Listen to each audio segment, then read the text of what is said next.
Radio Publique Africaine.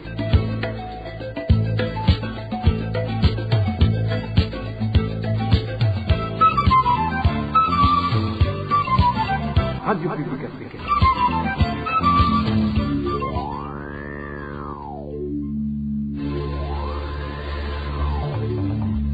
C'est le moment de suivre le journal parlé en français. À la présentation, Émile Nivasumbo. Bonsoir et bienvenue dans le journal du 16 août 2023. Les titres. Les exportations de loin inférieures aux importations. La ministre du Commerce a cité les causes de la carence des devises et la hausse des prix. Elle était au Sénat, vous allez la suivre. Et tout à l'heure, le nord et le sud de Bujumbura frappés par la carence d'eau potable. Les citadins réclament l'intervention des autorités. Les détails à suivre aussi au cours de cette édition. Et le réseau des citoyens probes demande aux responsables de l'éducation d'enquêter sur les 16 millions de francs qui se seraient volatilisés à l'école fondamentale Kamesa. C'est tout pour les titres. Le développement, c'est tout de suite. Sécurité pour commencer. Un homme est accusé d'avoir tué sa femme hier en commune et province Muyinga. Au cours de la semaine, 2 autres personnes ont été blessées suite aux conflits sociaux. Les détails avec Elvis Nyomongeri. La femme qui a été assassinée est connue sous le nom d'Alexine Musabwasoni. L'auteur du crime et son mari, le nommé Jean-Claude Bigendako, surnommé Kajipo. Le mari et la femme assassinée étaient tous des enseignants à l'école fondamentale Mathiaz, en zone Kirema de la commune Gasogwe, en province Muyinga. Les informations en provenance de Gasogwe indiquent qu'Alexine a été poignardée au niveau du cœur par son mari alors qu'elle était dans un bar situé sur la colline Mathiaz. Cette femme a succombé après avoir été transférée au centre de santé d'Isange en commune Gasogwe. Jean-Claude Bigendako, mari présumé auteur de ce crime, a 2 femmes et 2 sœurs. Les conflits familiaux sont à l'origine de cet assassinat. Toujours dans la province Muyinga, l'année dernière, un vieil homme du nom de Laurent Chiza a été grièvement blessé par un coup de machette au niveau du cou par son fils âgé de 39 ans. Ils sont tous de la colline Chibari en zone Munagano de la commune Muyinga. Pour le moment, ce vieil est arrêté à l'hôpital. Pour ce cas, c'est aussi des conflits familiaux qui sont évoqués. Le virus a également été reporté au quartier Gatunguru de la zone Mutimbuzi en province de Bujumbura. Cette fois-ci, c'est une femme qui a poignardé son mari. Ce dernier est hospitalisé et mal en point. Je vous le disais en titre, l'écart entre les importations et les exportations est la principale cause de la hausse des prix de presque tous les produits vendus au Burundi. Les propos sont de la ministre ayant le commerce dans ses attributions. Marie-Chantal Nijimbere s'est exprimée aujourd'hui devant la Chambre haute du Parlement. Elle a également fait savoir que le manque de produits à exporter entraîne la carence de devises dans le pays, ce qui engendre par conséquent le manque de matières dont les industries locales ont tellement besoin. Écoutez plutôt la ministre Marie-Chantal Nijimbere. Imvo novuga nyamukuru zituma ibiciro biduga hari imvo nyamukuru zitatu. 3 facteurs principaux sont à l'origine de la montée incessante des prix de tous les produits au Burundi. Premièrement, on importe plus de produits alors qu'on exporte peu. Et lorsque les prix montent sur le marché international, c'est nous qui exportons peu de produits qui souffrent beaucoup à cause de cet écart entre les importations et les exportations. Je vous donne l'exemple précis. Tenant compte des chiffres de l'Office burundais des recettes OBR de 2020, où le Burundi a importé à hauteur d'1,4 tonnes.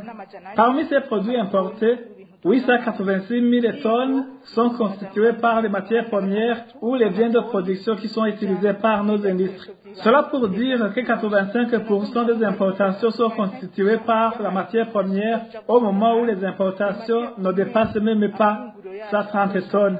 Vous comprenez qu'il y a un grand écart entre les exportations et les importations.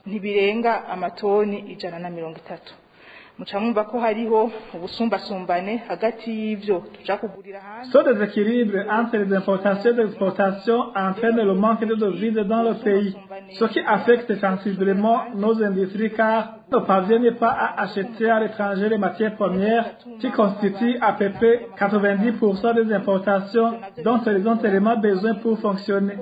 Donc, le seul moyen d'avoir des devises dans le pays, c'est l'augmentation des exportations à travers l'augmentation des produits à exporter. En peu de mots, ce sont des équilibres entre les importations et les exportations qui affectent nos industries car elles ont besoin de devises pour pouvoir importer les matières premières qu'elles utilisent. La ministre Marie-Chantal Nijimbere indique aussi que la hausse des prix du carburant sur le marché international est un autre facteur de la montée des prix de tous les produits. À cela s'ajoute la mesure de la Banque centrale du Burundi de revoir à la hausse la valeur des devises par rapport à la monnaie locale. Suivez encore une fois la ministre Marie-Chantal Nijimbere.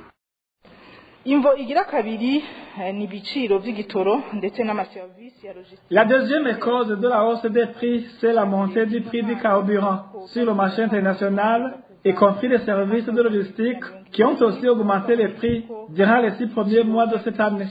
Cette augmentation du prix du carburant et des services de logistique et de déplacement a commencé à se manifester petit à petit depuis 2021.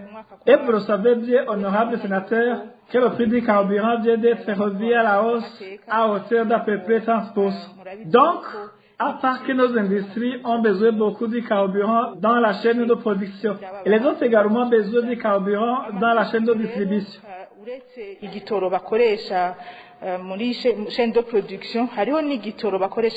S'agissant de la production, nos industries ont besoin de carburant car le courant électrique qu'elles utilisent n'est pas du tout suffisant.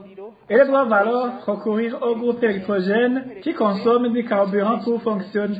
Alors, quand le carburant monte du prix, le coût de production doit également augmenter. Et l'augmentation des prix du carburant affecte aussi la chaîne de distribution car on utilise du carburant pour approvisionner les clients.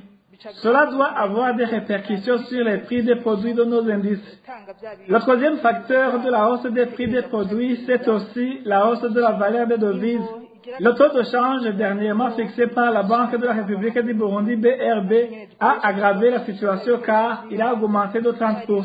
Vous comprenez que cela ne peut pas manquer d'affecter nos industries qui ont besoin de devises pour importer les matières premières. Si par exemple un produit qui coûtait $1000 s'achète aujourd'hui à $1500, les produits finis doivent nécessairement monter du prix.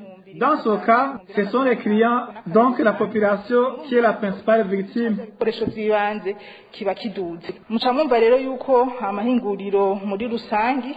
Donc pour éviter de travailler à perte, les industries qui ont un caractère commercial doivent augmenter les prix de leurs produits à cause des 3 principaux facteurs que je viens de citer, à savoir la carence de devises liée au manque de produits d'exportation et la hausse des carburants sur le marché international. Ces changements de prix ont été observés dans différentes industries depuis juillet dernier, notamment à la Blarodi, Sosimo, Buseko, Musumbastir, Imena, les usines de production d'eau, etc. Toutes les usines ont été touchées par les facteurs ci-haut évoqués, y compris les petites usines de fabrication de la farine.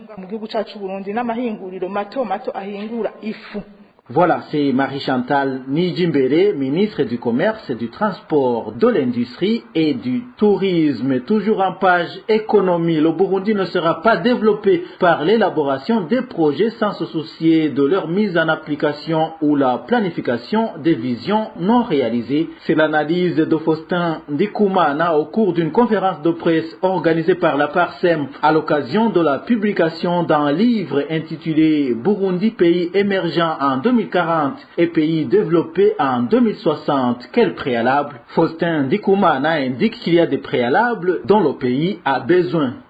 Oui, on a une vision 2025. Il y a Burundi, la planification de 2027, plan national de développement. Il y a la vision qui tombe. Mais il faut une cohérence. On ne peut pas parler 3-4 documents, ça désoriente, ça disperse les efforts. Ça limite la cohérence dans l'action. Il faut une planification opérationnelle pour éviter les improvisations. Le Burundi, au stade où il se trouve, nécessite d'abord des mesures de redressement.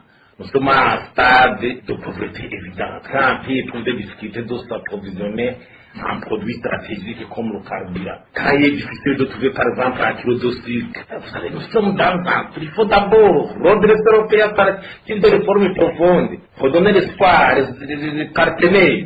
Et puis il faut planifier, donc il faut avoir un plan d'infrastructure, maintenir les infrastructures, l'eau, l'électricité, barrage. La sécurité énergétique, carburant, comment il faut des priorités bien cohérentes. Il ne faut pas qu'un ministre ou un ministère s'isole et improvise. Il faut premier degré, deuxième degré, troisième degré. Ça que nous avons entendu récemment le ministre des Travaux publics qui dit que il y aura des exigences de plan ici et là. Oui, on a convenu. Mais le Burundi à quel stade? Je vais donner l'exemple. Pourquoi le marché central n'a pas encore été reconduit? La place du stade des CSP, il n'a pas encore été reconduit. On a fait ici à Wawondo une zone économique spéciale. Aucune pays là déjà. Redéfinir le rôle des acteurs. Le gouvernement ne peut pas se considérer comme il va tout faire, pour tout orchestrer, pour tout régenter. Il faut clarifier les missions des acteurs, au secteur privé, les institutions politiques et l'État, les ONG, la société civile, les confessions religieuses. Il faut la clarification de la mission de chaque acteur. Sinon, le gouvernement il peut tout faire, fixer les prix, improviser dans tout et rien.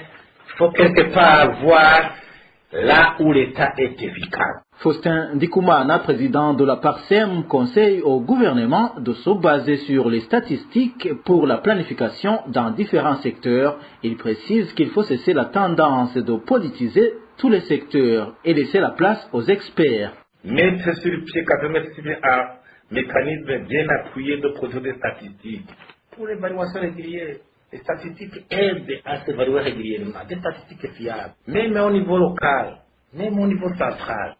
On voit qu'ici au Burundi, l'usage des chiffres, vraiment il y a relégué au second. Il est rare, à la bouche de nos autorités, entendre les évaluations qui se basent sur des statistiques fiables. Mettre sur le pied un cadre institutionnel de mise en application de cette vision spéciale. Être une institution spéciale. On ne peut pas vouloir mettre en application la vision avec des structures classiques qui sont là. Ailleurs même, il faut on fait une institution spéciale ou un ministère spécial chargé de suivre la mise en application de la vision. Parce que la vision, c'est comme une date, un événement fatidique qui influence l'avenir et le destin d'un pays. Il faut la stratégie de mobilisation des ressources humaines compétentes. Même des cabinets d'experts étrangers peuvent être mis en contribution. Il ne faut pas toujours considérer que la nomination dans les postes doit être politisée. Non, il faut des experts. Au cas échéant, recourir à l'expertise étrangère. Il faut une stratégie de mobilisation des ressources financières dans un cadre de bonne gouvernance budgétaire. Quand un pays, par exemple, a un niveau de réserve de change, 2 mois, alors que le minimum est 4,5, 5 mois. Le pays manque cruellement de ressources. Même la structure, l'analyse de la structure budgétaire actuelle prouve qu'il y a des difficultés au niveau du financement budgétaire pour mettre en application les programmes de développement. Il faut aussi une administration forte, professionnelle à politique. Là, il faut éviter les conflits d'intérêts. Tous les cas de l'administration qui deviennent des commerçants ici, là, le parti politique au pouvoir qui s'ingère parfaitement dans les affaires de l'administration. Le président de la République est en train de crier qui sera le cas de l'administration, se donne des privilèges dans le commerce ou partout dans les marchés publics. C'est parce que tout autre question au plus haut niveau. Vous avez parti. La logique c'est toujours placer les hommes, élever les hommes pour les récompenser. Là, l'administration doit en partir complètement. Pourquoi on ne parvient pas à différencier les postes politiques des postes techniques? Voilà, c'est Faustin Ndikoumana, président de la PARSEM. Dans un instant, nous parlons de gouvernance dans le secteur de l'éducation. RPI. Je vous le disais en titre, les parents des élèves de l'Ecofo Kamesa de la zone Moussaga, mairie de Bujumbura, risquent de perdre confiance à la direction de cette école à cause du détournement par la direction des fonds consacrés à la reconstruction de cet établissement. Propos de Gervais Nivigira, vice-président du réseau des citoyens pro-Besso défenseurs des droits de l'homme, demande à la direction communale et provinciale en charge de l'éducation de mener des investigations à propos des réclamations des parents de l'école fondamentale Kamesa.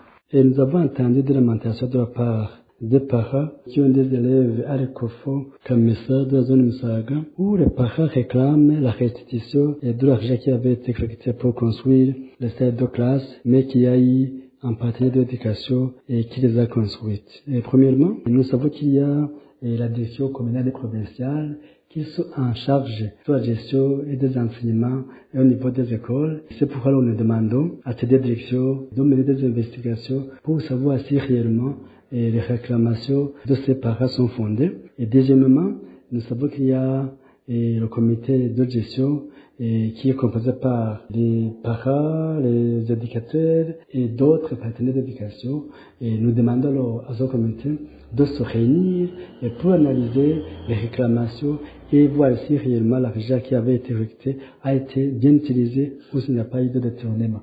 Et aussi nous demandons au ministère de l'Éducation de suivre de près cette question parce que ce n'est pas à Carrefour de Kamessa où il y a des réclamations, il y a toujours d'autres réclamations au niveau des autres écoles. Ceci peut avoir des conséquences au niveau de l'éducation, mais aussi au niveau de la confiance entre les parents, entre les éducateurs, parce que si une fois l'argent est collecté et détourné, il peut y avoir de la réticence pour ne plus donner les cotisations qui sont demandées par les différentes écoles.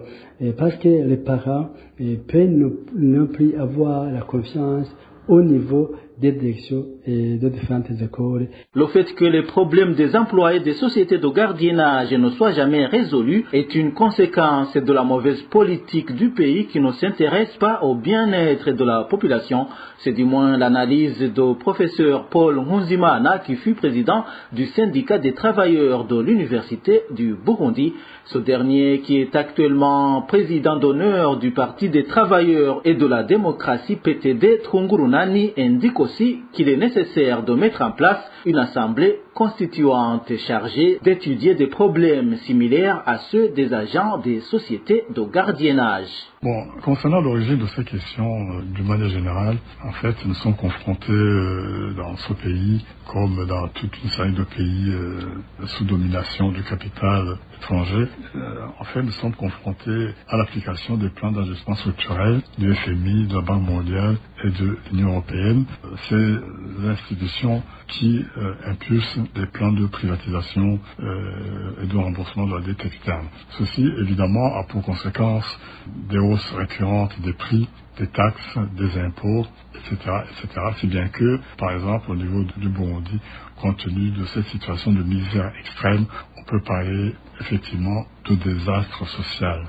Pour ce qui nous concerne, bon, nous pensons que comme autre point, autre mesure, une autre mesure urgente concerne l'annulation de toutes les mesures de hausse des prix, des taxes et des impôts, puisque tout ceci, évidemment, entraîne une misère généralisée de la population, ce qui a comme conséquence, évidemment, notre question concernant les salaires, à savoir que, en fait, la question des salaires ne concerne pas que les entreprises de gardiennage, cette question concerne tous les travailleurs de tous les secteurs, publics comme privés. Donc, il se pose à l'ordre du jour la question de l'augmentation généralisée des salaires indexés au coût de la vie. Autre mesure qui doit être mise en application, ça concerne les soins de santé et l'éducation. C'est que, bon, pour nous, Parti des travailleurs et de la démocratie, il se pose la question de la gratuité des soins de santé pour tous et de l'éducation, l'enseignement gratuit pour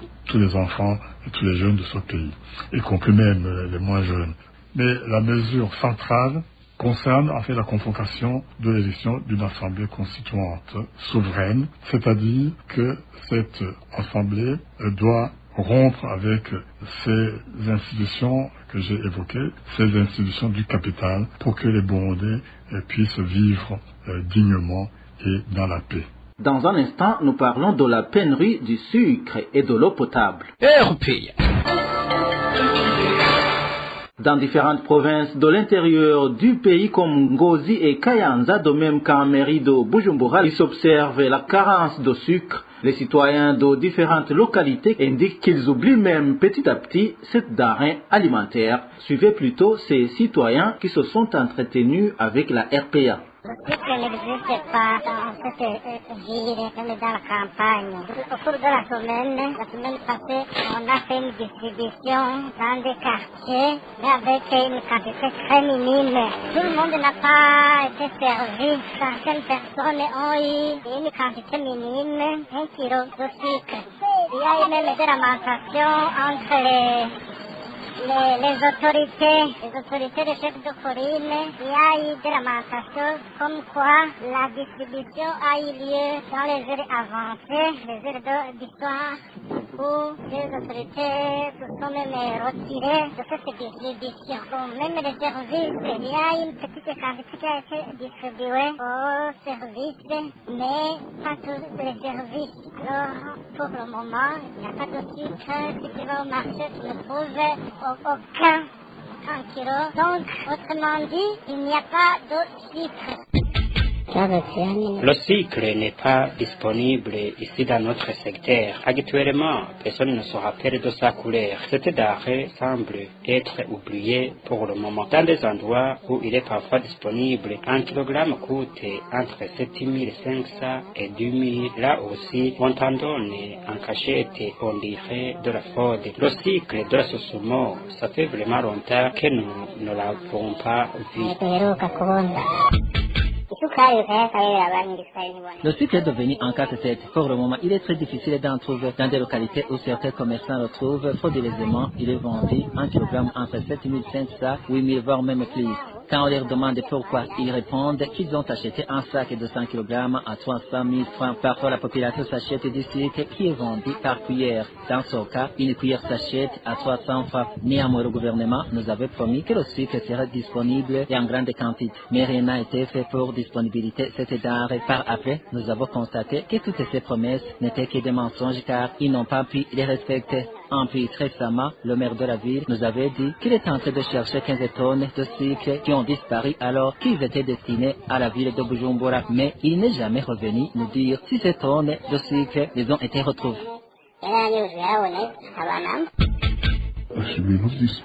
Personne ne connaît l'origine de la pénurie du sucre. Jusqu'à présent, la population ne cesse de demander à l'association ce qui se passe avec le sucre. Mais l'association nous répond chaque fois que le sucre existe en quantité suffisante. Ils ont augmenté le prix par kilogramme, car pour le moment, 1 kilogramme s'achète au-delà de 7000 francs bondés. Malheureusement, malgré cette hausse, le sucre n'est toujours pas disponible. Il est vendu de façon clandestine. On dirait que c'est du chanvre qui est en train d'être vendu. Dans certains endroits où il est disponible, on y trouve des longues chaînes déjà qui recherchent. La police et l'administration supervisent sa distribution et attirent l'ordre. Donc, si à un endroit de la mairie l'on distribue du sucre, on y trouve obligatoirement du vacarme.